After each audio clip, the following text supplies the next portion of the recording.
누가복음 강해 22번째 시간 시작하겠습니다.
기도드리겠습니다. 주님, 이제 올 한 해가 마무리되어 갑니다. 코로나로 인해 많은 아픔이 있었지만 이 시간을 통해 주님의 마음을 더 깊이 알게 하심을 감사드립니다. 아버지 하나님, 우리의 발은 악하고 불의한 일에 빠르며 우리의 생각은 허망하며 이기적임을 고백합니다. 오늘도 베푸신 그 크신 사랑과 주님의 약속을 힘입어 기도와 간구로 나아갑니다. 지금의 세상은 혼란스럽고 난리와 소문들로 불안해하고 두려움이 가득해 보입니다. 이러한 현실을 보면서 12월 한 달을 역사의 마지막처럼 여기며 주님을 기다리는 절기가 되게 하여 주옵소서. 코로나 재유행으로 어려운 가운데 있지만 이 나라와 사회를 주관해 주시는 분은 하나님이심을 고백합니다. 올 한해도 여러 곤고함 가운데 있었지만 다시금 뒤를 돌아보면 모든 것이 하나님의 은혜였음을 고백합니다. 오늘 이 시간 메마른 땅이 하늘에서 내리는 비를 흡수하듯이 왕 되신 예수님을 깊이 만나고 하나님의 은혜에 흠뻑 적셔지는 시간이 되게 하여 주시옵소서. 저희의 몸을 성전 삼으시고 삶의 길을 인도하시는 하나님, 금리가 오르고 새로운 오미크론 변이 바이러스가 출현하고 혼돈과 소요 속의 새날을 맞이합니다. 선을 행하되 낙심하지 말고 포기하지 아니하면 때가 이름에 거두리라 하신 말씀처럼 어떠한 상황에서도 모든 믿음을 포기하지 않게 하여 주시옵소서. 모세의 죽음으로 놀라고 두려워하는 여호수아에게 내가 형통하리라는 말씀을 하셨습니다. 대림절을 맞이하는 모든 주의 백성들의 삶을 감찰하여 주시사 저들의 길이 형통하도록 인도하여 주옵소서. 약속의 땅이 바라보이는 광야에 서 있는 여호수아에게 바라보이는 모든 땅을 주시겠다고 약속하셨습니다. 저희도 믿음의 주요 온전케 하시는 예수를 바라보며 약속의 땅을 차지하는 은총을 허락해 주옵소서. 예수님의 이름으로 기도드리옵나이다. 아멘. 백장 찬송 드립니다.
자, 오늘 누가복음 강해 22번째 시간 7장 11절에서 17절까지의 말씀 봉독하고 시작하겠습니다. 그 후에 예수께서 나인이란 성으로 가실새 제자와 많은 무리가 동행하더니 성문에 가까이 이르실 때에 사람들이 한 죽은 자를 메고 나오니 이는 한 어머니의 독자요 그의 어머니는 과부라.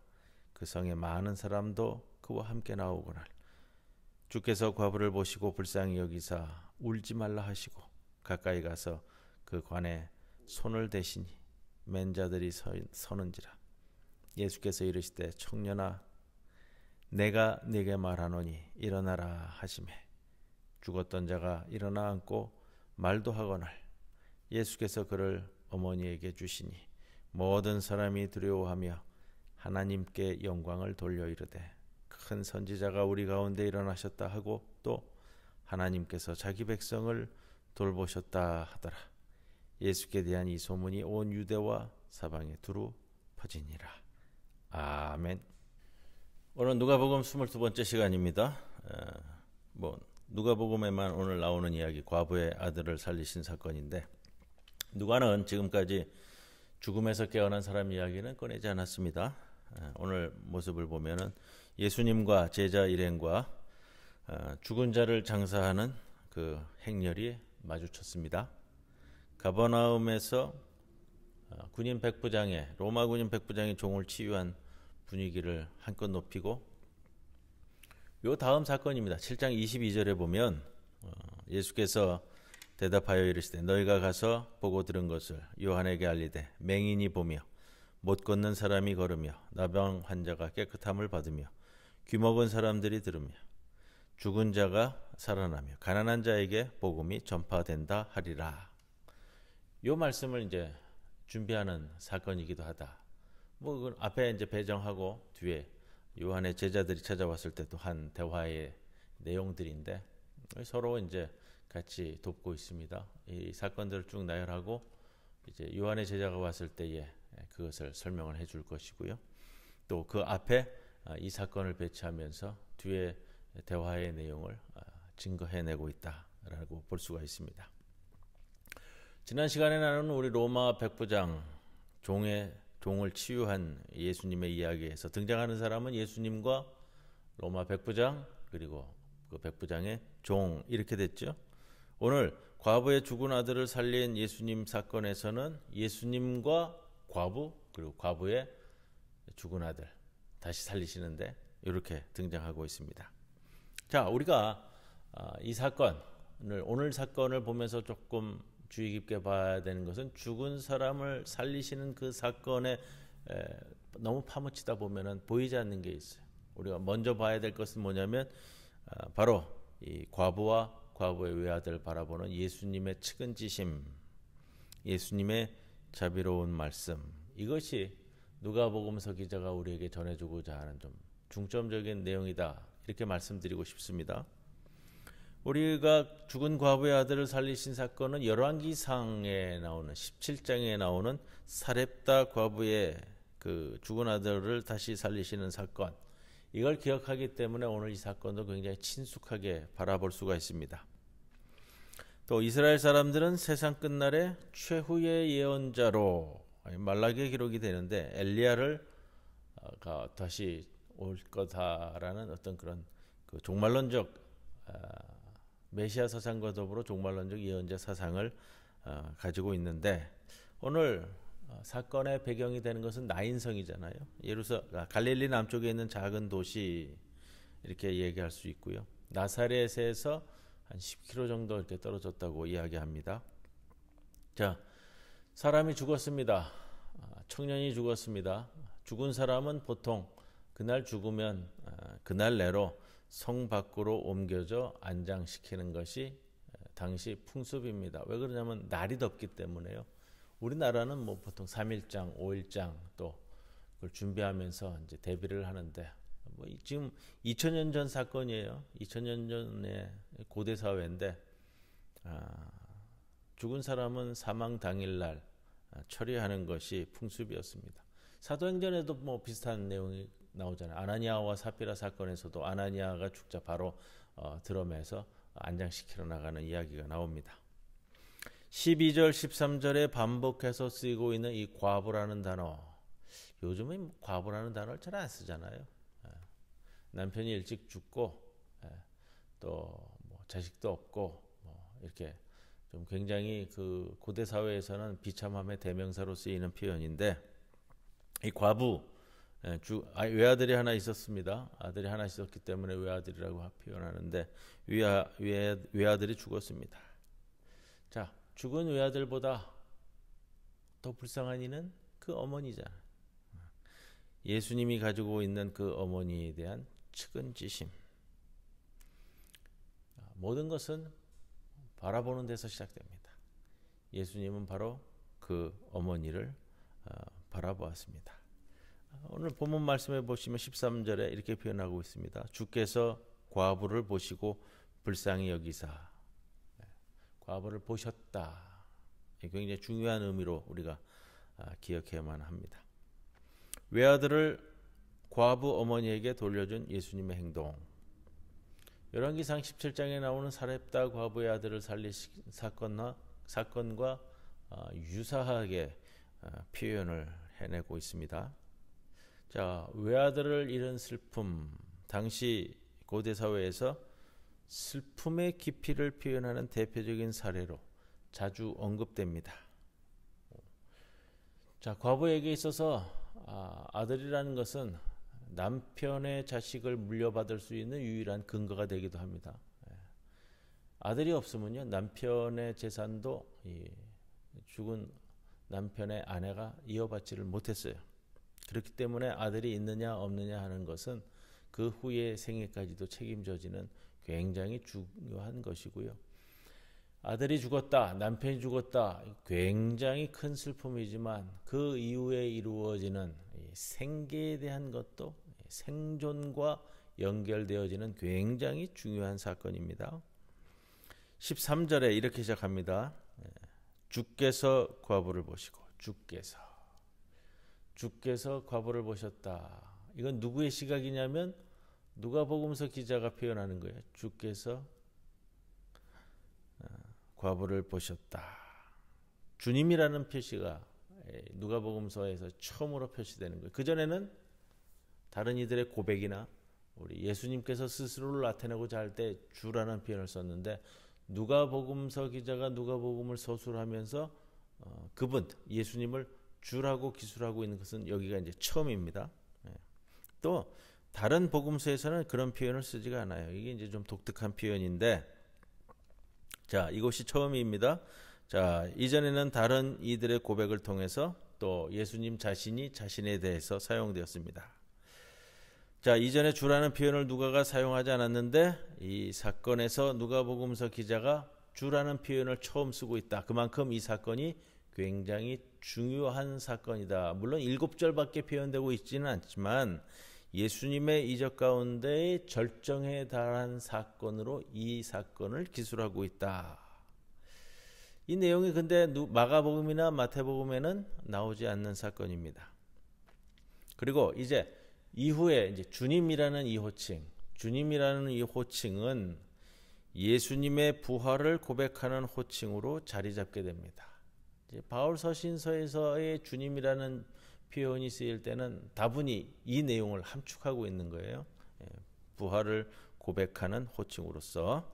자, 14절에 가까이 가서 그 관에 손을 대셨다. 이 표현이 참 예수님의 측은지심을 적나라하게 표현해주는 그런 이제 표현인데, 이 관은 뭐 당시에는 그래, 뚜껑이 없는 관을 사용했다고 그래요. 그러냐면은 닫히지 않는 관 또는 뚜껑이 없는 관 이렇게 얘기하는데,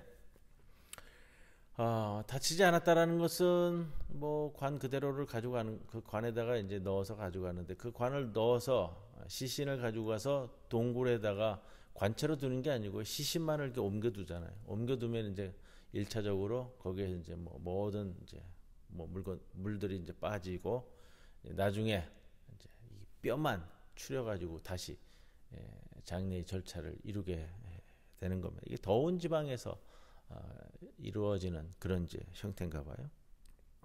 자, 14절에 보면 아주 중요한 표현입니다.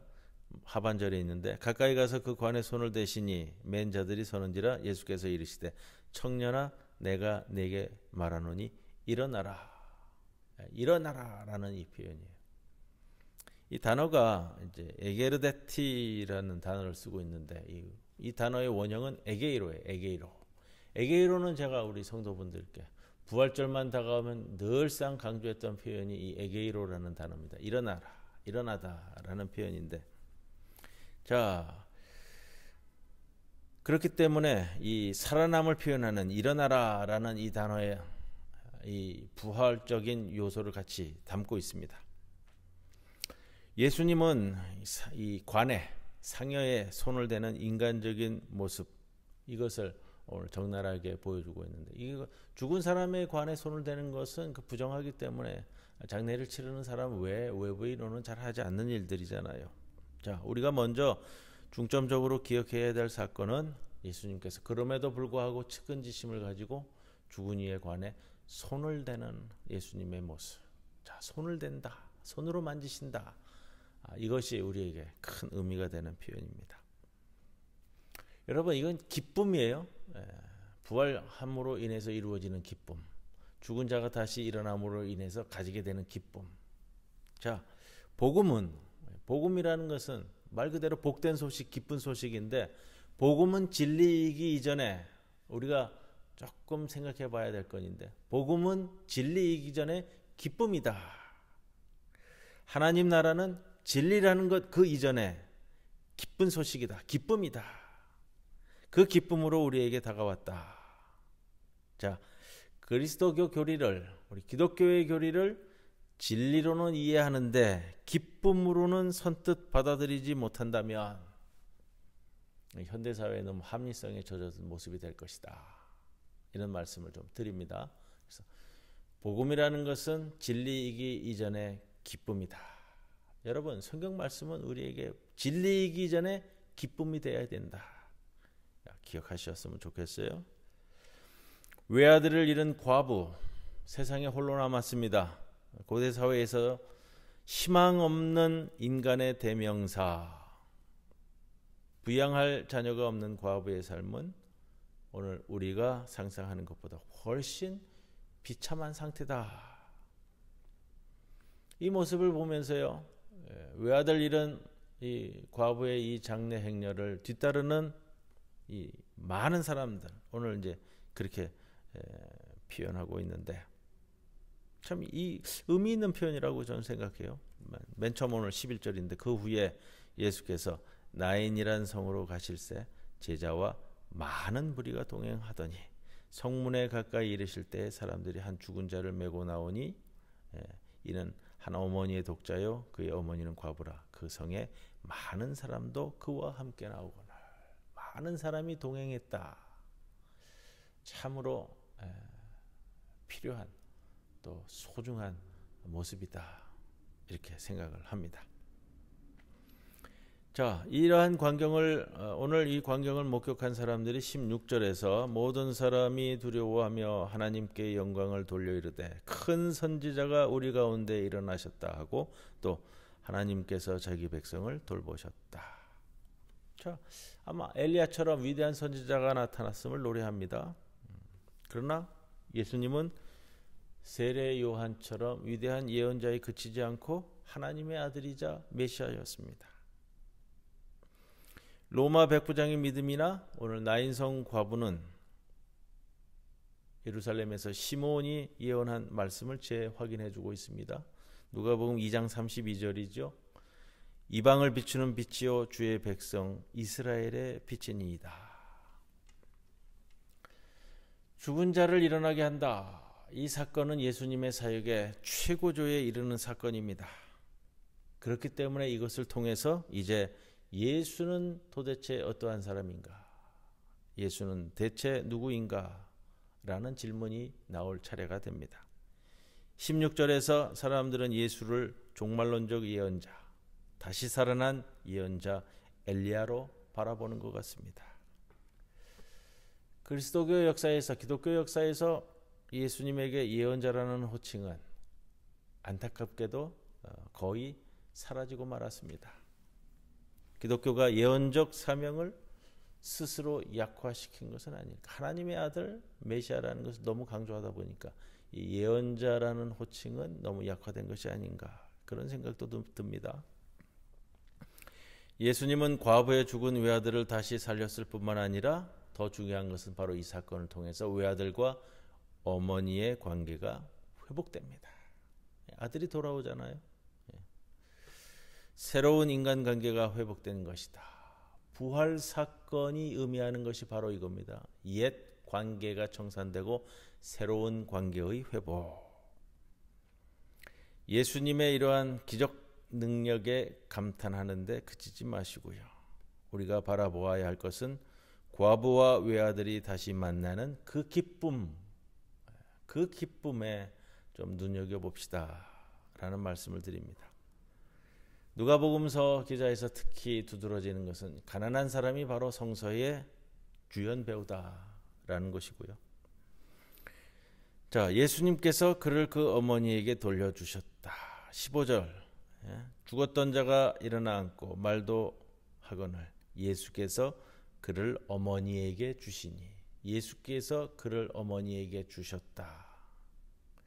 열왕기상 17장 23절에도 유사한 표현으로 이렇게 나타내 보이는데 이런 표현이잖아요. 엘리야가 그 아이를 안고 다락에서 방으로 내려가서 그 어머니에게 주며 보라, 내 아들이 살아났느니라. 엘리야 선지자도 그랬고요. 오늘 본문에서의 예수님도 다시 살린 청년 아이를 어머니에게 돌려주며 굉장히 의미 있는 표현이에요. 죽은 아들을 다시 살리셔서 일어나게 해서 그 아들을 어머니에게 돌려주며, 참 눈물 나는 표현인데 우리 사회에서 벌어졌던 일들, 세월호 사건이라든지 노동 현장 지하철 사고로 아들을 잃은 어머니의 마음을 교회는 기억을 해야 된다. 한국 교회는 과부의 죽은 아들을 살리셔서 그 어머니에게 다시금 돌려주시는 우리 예수 그리스도의 모습을 보면서 무엇을 배웠을까? 16절에 다시 갑니다. 중간에 보시면 큰 선지자가 우리 가운데 일어나셨다. 예수님을 보면서 군중들이 한 소리죠. 큰 선지자가 우리 가운데 일어나셨다. 이 표현을 써요. 일어나셨다. 큰 선지자가 나왔다 이게 아니라 큰 선지자가 우리 가운데 일어나셨다. 14절에 예수님께서 그 청년에게 명령한 것, 일어나라. 죽은 자를 일으키실 때 쓰이는 표현이잖아요. 에게이로, 이 단어를 같은 단어를 씁니다. 부활 용어라고 하는데 우리 가운데 큰 선지자가 부활하셨다. 일어나셨다. 하나님께서 자기 백성을 돌보셨다. 바로 이 사건이요. 이 사건이 하나님께서 자기 백성을 돌보신 사건으로 누가복음서 기자는 소술하고 있는 거예요.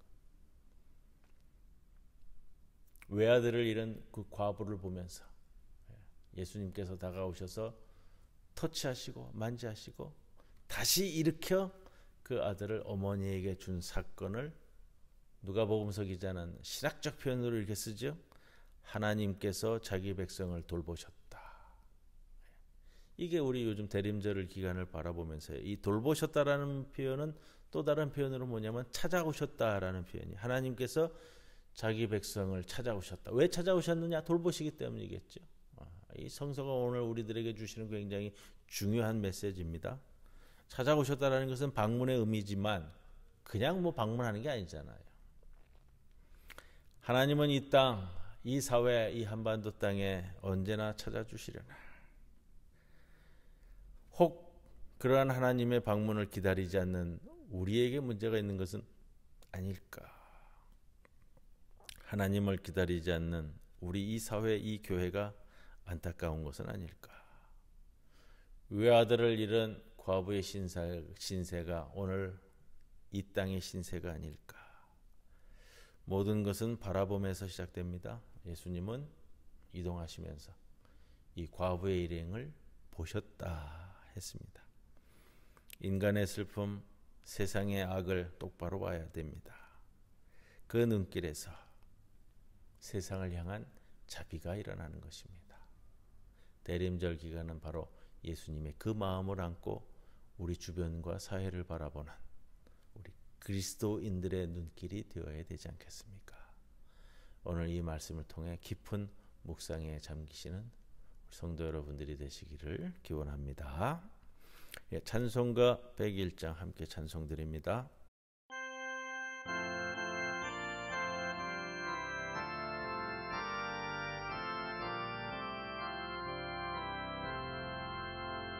이 세상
참신과 참사랑 우리를 구하셨다.